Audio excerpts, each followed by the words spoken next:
Pinipig tayo ng Diyos sa tahanan nito sapagkat ang nais niya kayo'y pagkaisahin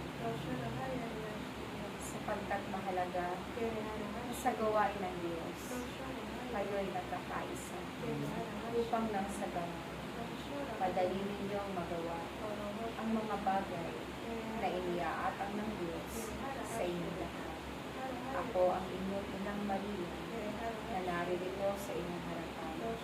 Aking mga anak, naway patuloy kayo ang manalangin ng banal na Santo Rosario sapagkat ang kalakip ng panalangin nito ay ang kaligtasan ng bawat isa sa inyong lahat. Patatagin ninyo ang inyong pananampalataya sa kabila ng mga nararanasan ninyo sa inyong mga buhay sapagkat tanging ang Diyos lamang ang inyong sasandigan sa panahon ng kahirapan, sa panahon ng kagulitan. Kaya patuloy kayo na manalig at magtiwala sa Diyos. Tulad ng aking pananalig sa Diyos, ako'y hindi nawala ng pag-asa sa kabila na mabigat ang aking buhay na ipinagkaloob niya sa akin. Ang lahat ng ito ay aking sinunod ng buong pag-ibig, ng buong pagtitiyaga, at minsan ako'y hindi nagsalita ng hindi naaayon sa kalooban ng Diyos. Lahat ito ay aking tinanggap. Nawa kayo sa pagtawag at paghirang ng Diyos sa inyong lahat.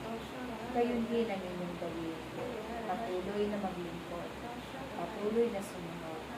Nang walang sinasabing salita na hindi naaayon sa kalooban ng Diyos.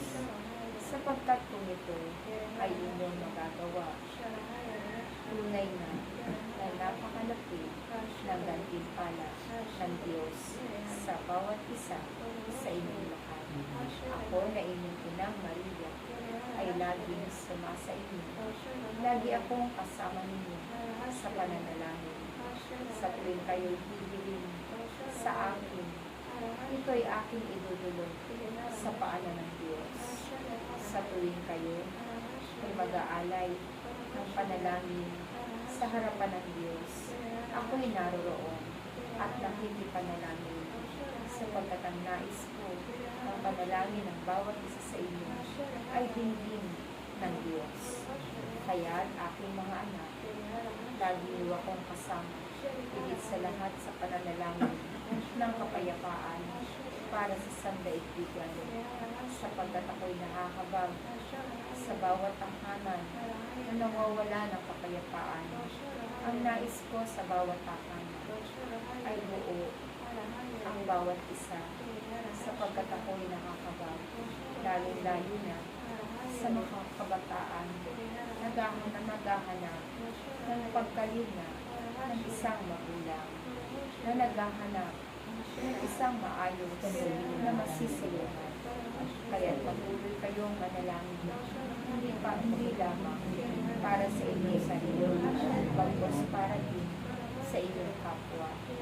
Naway mag-uukol kayong lagi ng panalangin para sa inyong kapwa, upang nang sa ganon kayo ang maging daan ng kanilang pagpapala at napakasarap sa kalooban na kayo'y maging daan para sa kahilingan ng marami ninyong kapwa.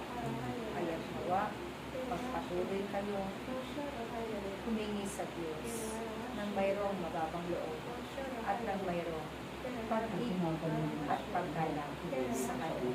Sumain ang kapayapaan. Praise God.